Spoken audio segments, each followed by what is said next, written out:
Sir. Okay. பாருங்க அடுத்த பந்தி. பஞ்சனையில் வீற்றிருந்து பனுவல் பார்த்து பாடுகின்ற கவிதைகளும் பாரான். சரியா பாருங்க. பஞ்சனையில் வீற்றிருந்து பனுவல் பார்த்து பாடுகின்ற கவிதைகளும் பாரான் வேந்தர் கஞ்சியவர் ஆணைவழி அடங்கி நின்றே ஆக்குகின்ற கவிதைகளும் அழிந்து போகும். கஞ்சியின்றி கந்தை சுற்றி வாழ்வானேனும் கனல் வீசி எரிமலைத்தி கக்கல் போலே விஞ்சுகின்ற சிந்தனையால் விழுங்கப்பட்டு விருந்தளிக்கும் விரலோனே கவிஞனாவான். ஒரு ஆள் வாசிங்க பார்ப்போம். ஒரு ஆள் வாசிங்க.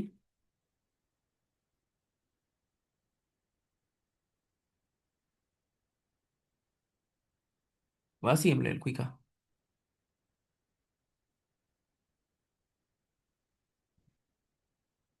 ஓகே. பஞ்சனையில் வீற்றிருந்து பனுவல் பார்த்து.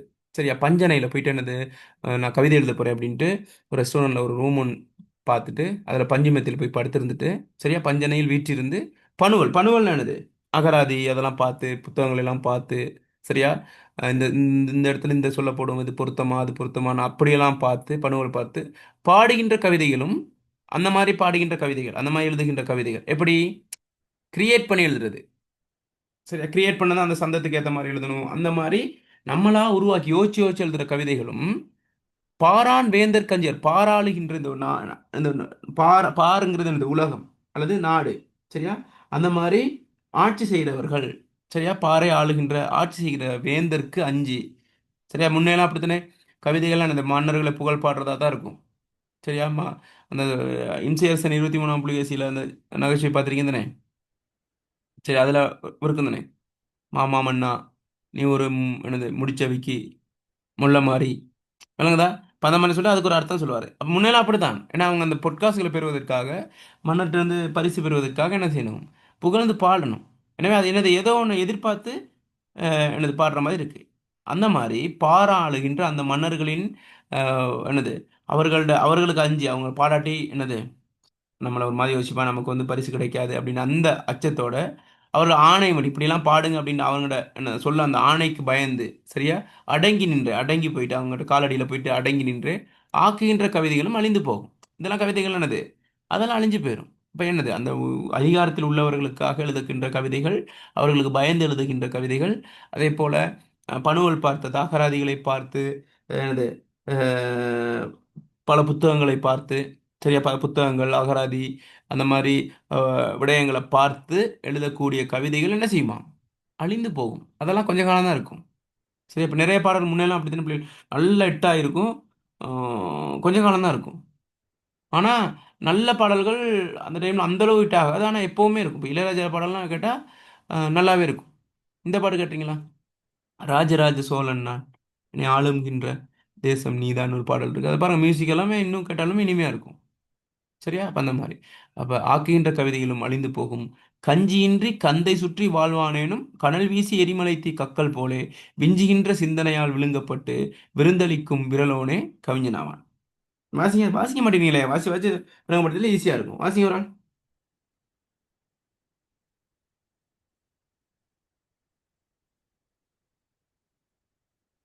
கஞ்சியின்றி கந்தை சுற்றி, கஞ்சினா சாப்பாடு. சரியா, சாப்பாடு இல்லாம கந்தை சுற்றினா என்னது, அந்த என்ன சொல்றது, ஒரு முழுமையான உடை அல்லது என்ன சொல்றது, அஹ், கந்தை கந்தை கந்தை துணின்னு சொல்லுவாங்க. கந்தை துணி, கந்தை துணினா சாதாரணமான துணி, பட்டு துணி இல்லை, கந்தை துணி. கந்தை சுற்றி வாழ்வானேன் அவனுக்கு வந்து முழுமையான எனது உணவு இருக்காது, அவனால் உடுத்துறதுக்கு நல்ல சிறப்பான ஆடை இருக்காது, சாதாரண ஆடை தான் இருக்கும். அப்படி வாழ்ந்தாலும், அதாவது வறுமையில் வாழ்ந்தாலும் கனல் வீசி எரிமலைத்தி கக்கல் போல, நெருப்பு போல. சரியா, நெருப்பு போலன்னு என்ன சொல்றது, நல்ல ஒரு கனல் வீசி அப்படின்னு என்னது, எரிமலை போல. சரியா, கொந்தளித்து, சரி, நெருப்பை கக்கி. சரியா, அதான் சொல்றது, வெப்பத்தை உருவாக்கக்கூடிய அந்த நெருப்பை. சரியா, நெருப்பை கனல் வீசி அந்த அந்த நெருப்பை எரிமலை தீ கக்கல் போல, எரிமலை எப்படி பொங்கி எழுமோ அந்த மாதிரி, எரிமலை தீ கக்கிற மாதிரி அந்த மாதிரி. சரியா, அப்ப நெருப்பு மாதிரி இருக்கணும் இப்போ இந்த கவிதை. சரியா, கக்கல் போல அப்ப என்னது, அந்த அந்த அந்த அதுல உணர்ச்சி இருக்கணும், அதுல வந்து ஒரு வீரம் இருக்கணும், நல்ல ஒரு செழுமையா இருக்கணும் அந்த சொற்கள்லாம். போல விஞ்சுகின்ற சிந்தனையால் விழுங்கப்பட்டு, என்ன விஞ்சுகின்ற சிந்தனைனா, என்ன விஞ்சுகின்ற சிந்தனைனா அவனுக்குள்ள இருக்கக்கூடிய, அவனிலிருந்து என்னது எழுகின்ற, அவன் அவன் அவன் உள்ளத்திலிருந்து எழுகின்ற, சரியா, சிந்தனையால் சிந்தனையால் விழுங்கப்பட்டு, நான் கூட அந்த சோளக்கடை கறி கதை சொன்னேன். அந்த மாதிரி சிந்தனையால் விழுங்கப்பட்டு என்னது, ஆட்கொள்ளப்பட்டு அல்லது அதுக்குள்ள என்ன சொல்றது, அது அடியொற்றி, சரி, அதில் அது அதற்குள் புகுந்து, அல்லது அது அதன் அதன் தாக்கத்தின் காரணமாக, சரியா, விருந்தளிக்கும் விரலோட கவிஞனான். விருந்தளிக்கிறது என்னது? விருந்துங்கிறது என்னது? நல்லா சாப்பிட, நல்லா திருப்தியா சாப்பிடுறதுன்னா விருந்துன்னு சொல்றது. சரி, ஒரு பருப்பு கறி மட்டும் சாப்பிட்றதா விருந்து இல்லை. நல்லா எல்லா அறுசுவையும் இருக்கக்கூடிய வகையில் சாப்பிடக்கூடியதான் விருந்துங்கிறது. இப்போ விருந்து நமக்கு விருந்தா இருக்கணும். என்ன சொல்றது, அது வந்து அந்த கவிதை வந்து நமக்கு விருந்து அளிக்கக்கூடியதாக இருக்கணும். நமக்கு வந்து ஒரு இன்பத்தை தரக்கூடிய வகையில் இருக்கணும். அப்படிப்பட்ட விரலோன், விரலோன் யாரு? வலிமை படைத்தவன் தான் கவிஞன் அப்படின்னு சொல்றான். விளங்கிருச்சா? இப்ப பஞ்சனையில் வீற்றிருந்து பனுவல் பார்த்து பாடுகின்ற கவிதைகளும் பாரான் வேந்தர் கஞ்சியவர் ஆணை வழி அடங்கி நின்றே ஆக்குகின்ற கவிதைகளும் அழிந்து போகும். கஞ்சியின்றி கந்தை சுற்றி வாழ்வானேனும் கனல் வீசி எரிமலைத்தி கக்கல் போலே விஞ்சுகின்ற சிந்தனையால் விழுங்கப்பட்டு விருந்தளிக்கும் விரலோனே கவிஞனாவான். தெளிவா? தெளிவா? தெளிவுன்னு பிறந்து விட்டதா இந்த கவிதையில்?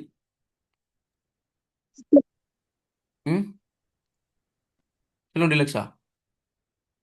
பேச பயப்படாதீங்க, நம்ம மட்டும் தான் இருக்கோம். சார் அந்த கடைசி கடைசி 2 லைனையும் கொஞ்சம் திரும்ப இருக்கா? விஞ்சுகின்ற 2 சிந்தனையால் லைன். விழுங்கப்பட்டு விருந்தளிக்கும் விரலோனே விஞ்சி கவிஞனாதா? ஓகே. ஓம் சார்.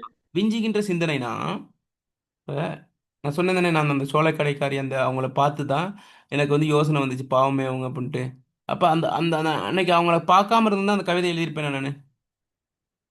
எனக்கு அந்த சிந்தனை தோன்றி இருக்குமா? இல்ல, ஏதோ ஒரு சம்பவம் இல் நமக்குள் உள்ளால போயிட்டு நம் மனதை ஏதோ ஒரு வகையில தாக்கும். சரியா?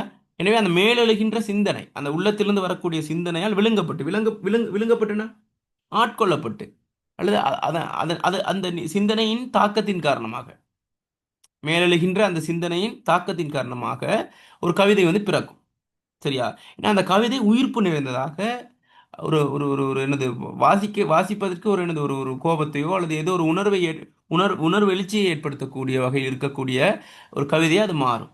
அப்படிப்பட்ட ஒரு கவிதையை படைக்கக்கூடியவனே விரலோனே யாரு? வலிமை படைத்தவனே. விரலோன்கிறது யாரு? வலிமை படைத்தவனே கவிஞனாவான். தெளிவா?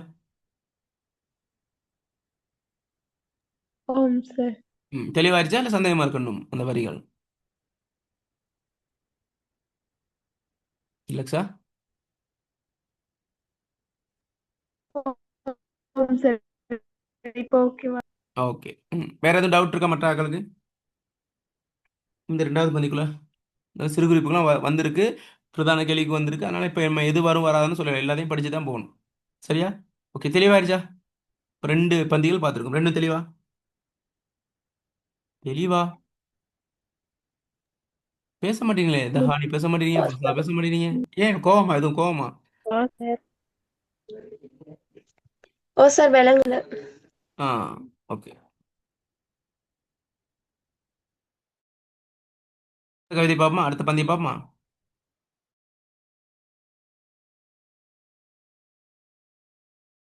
ஓம் சார்.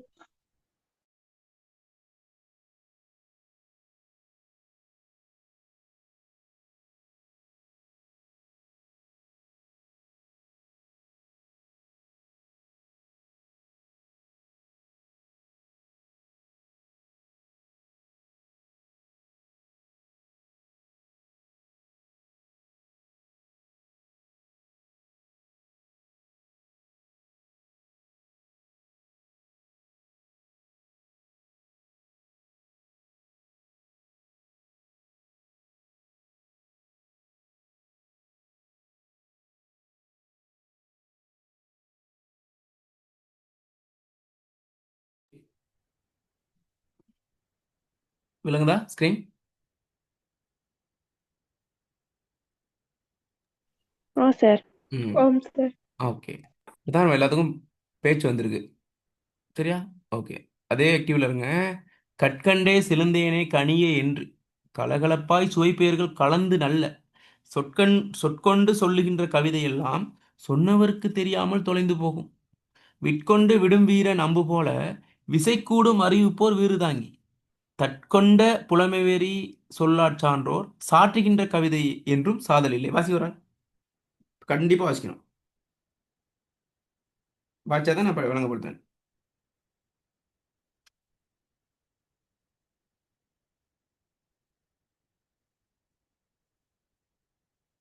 வாசிங்க.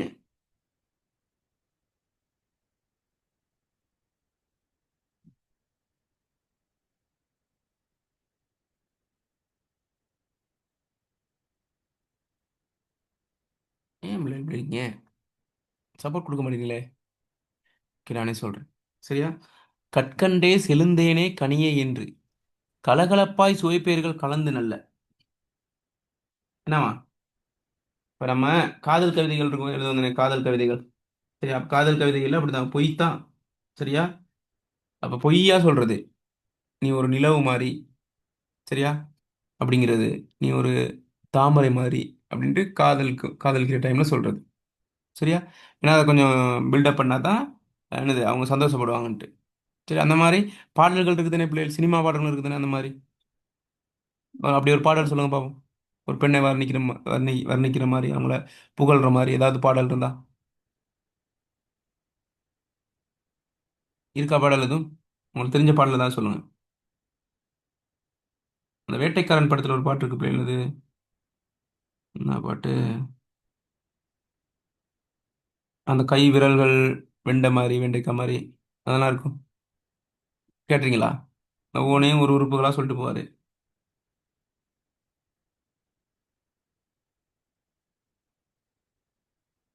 சரி.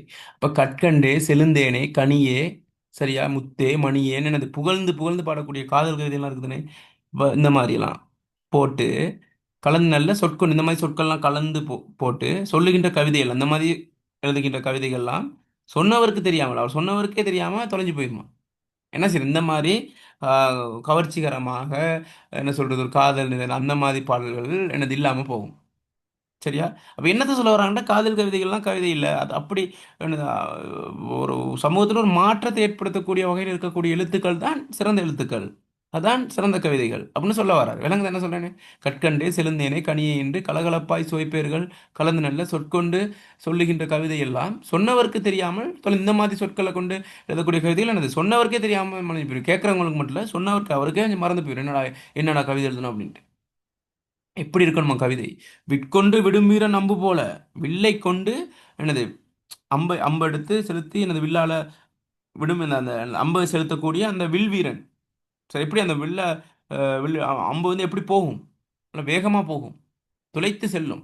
அப்ப விற்கொண்டு விடும் வீரன் அம்பு போல, வில்லை கொண்டு அம்பு விடுகின்ற வீரன் இது அம்பு போல, விசை கூடும் அறிவிப்போர் வீறுதாங்கி. என்ன விசை? விசைனா இந்த இடத்துல விசைங்கிறது என்ன? என்ன விசைங்கிறது என்ன? சயின்ஸ் எல்லாம் படிச்சிருப்பீங்களே.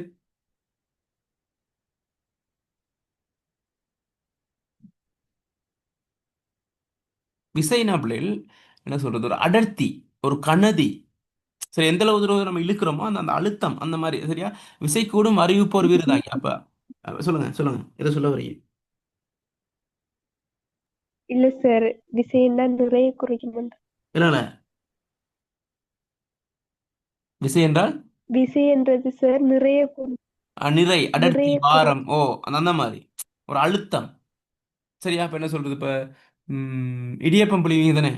இப்ப அதை அது பிழியும் போது, சரியா, மெல்ல கை வச்சுக்கிட்டு இருந்தா இடியப்பம் புளியணுமா?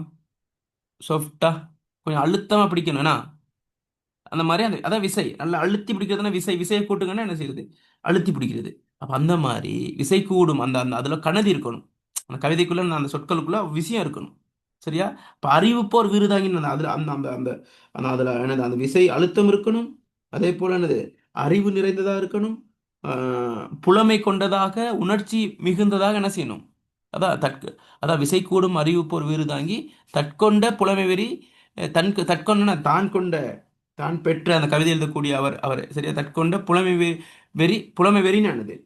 என்ன புலமை வெறினா? புலமை, அந்த என்ன சொல்றது, புலமை, அதிக அளவான அந்த புலமைத்தனம். சரி, ஒருத்தருக்கு வெறி பிடிச்சுன்னு என்ன அர்த்தம்? அதிகளமான ஒரு ஒரு குழப்பத்தனத்துல அவர் இருக்காரு, வெறித்தனமா நடந்துக்கிறேன் அப்படின்னா என்னது? அதிக அளவா அப்படி. அப்ப தற்கொண்ட தான் கொண்ட புலமை வெறி சொல்லால் அந்த அந்த சொற்களால் சான்றோர் சாற்றுகின்ற கவிதை என்றும் சாதில்லை. சான்றோர்னா யாரு? யாரு சான்றோர்னா? புலமை வாய்ந்த அந்த அந்த கவிஞர்கள், அவங்க தான் சான்றோர்கள் சொல்றது. என்னதா? அந்த என்னது, அறிவுடையவர்கள். சாற்றுகின்றன வெளிப்படுத்துகின்ற அல்லது எழுதுகின்ற கவிதை என்ன செய்யாதாம்? எப்போதும் சாகாதம். சாகாதம் என்னது? அழிவு இருக்காததுக்கு. விளங்குதா? அப்ப எது அழிவடையக்கூடியது, எது அழிவடையாது? சொல்லுங்க பாப்போம். இந்த பந்தியை வச்சு சொல்லுங்க. எந்தெந்த கவிதைகள் இல்லாம போயிடும், எந்தெந்த கவிதைகள் நிலை பெற்று வாழும்? சொல்லுங்க. கனியே கற்கண்டு என்று சொல்லப்படுகின்ற அந்த காதல் கவிதைகள் எல்லாம் ம். எழுதினவருக்கே தெரியாம மறைந்த சந்தர்ப்பம் இருக்காம். ஆ. ஆனா ம். சொல்லுங்க. ஆனா ம். அப்படி இருக்கிற போதும் கவிஞர்கள், அதாவது அஹ்,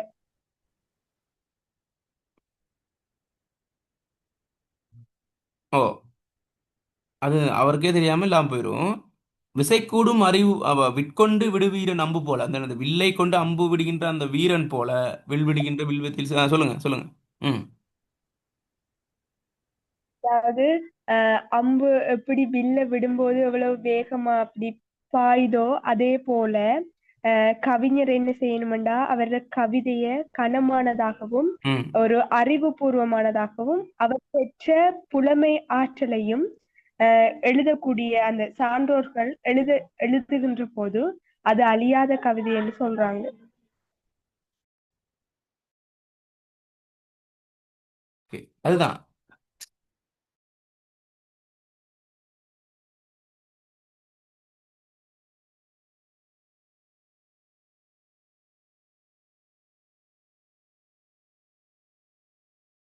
ஓகே, நீங்க சொல்ற விஷயம் தான். ஆ, அந்த மாதிரி என்னது கவிதைகள் என்னது இல்லாமல் போயிடும்.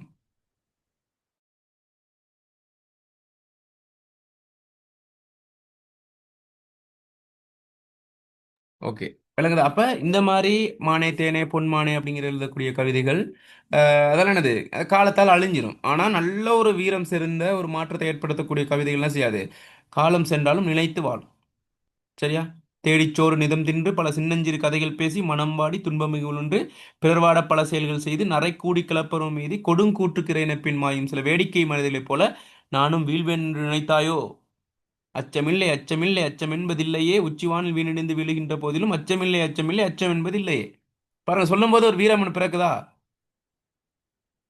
ஒரு நல்ல ஒரு ஒரு மோட்டிவேஷன் கிடைக்குதா? அந்த மாதிரி கவிதைகள் சிறப்பான இதா இருக்கும். இல்லைங்கதா? பாருங்க, மாம்பழமா மாம்பழம் மல்கோவா மாம்பழம் சேலத்து மாம்பழம் நீதானடி. கேட்டிங்களா அந்த பாட்டு? அழகா பறிச்சு அப்படியே நானும் திங்க போறேன் அணிலாக மாறினால் அப்படி இப்படி பாட்டு போய்கிட்டு இருக்கு. என்ன அதுல ஒரு புரட்சி ஏற்படுத்துது, அந்த வீரத்தை ஏற்படுத்துது? ஒரு பெண்ணை மாம்பழம்னு சொல்றாங்க. இல்லைங்கதா? அப்ப உங்களுக்கு விளங்கிட்டா சரி. அந்த மாதிரி சொற்கள் கொண்டு இருக்கிற கவிதைகள் காலத்தோட அழிஞ்சிரும். இந்த மாதிரி என்னது, ஒரு புரட்சிகரமான வார்த்தைகளால எழுதக்கூடிய கவிதைகள் எப்போதும் நிலைத்து வாழும். தெளிவா விஷயம் விளங்கிடுச்சா?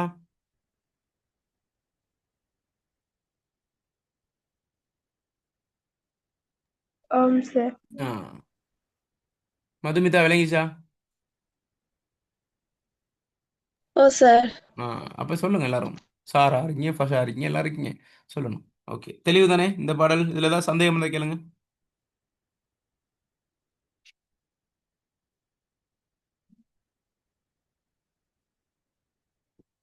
ஏதாவது டவுட் இருந்தா கேளுங்க.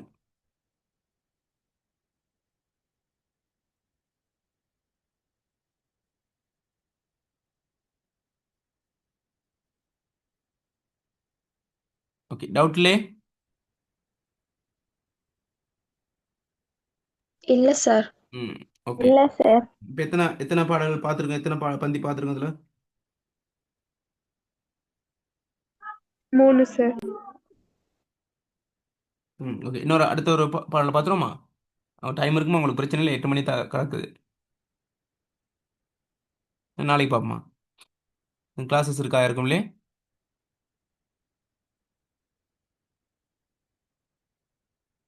சொல்லுங்க. ஓகே, நாளைக்கு பார்ப்போமா அப்ப?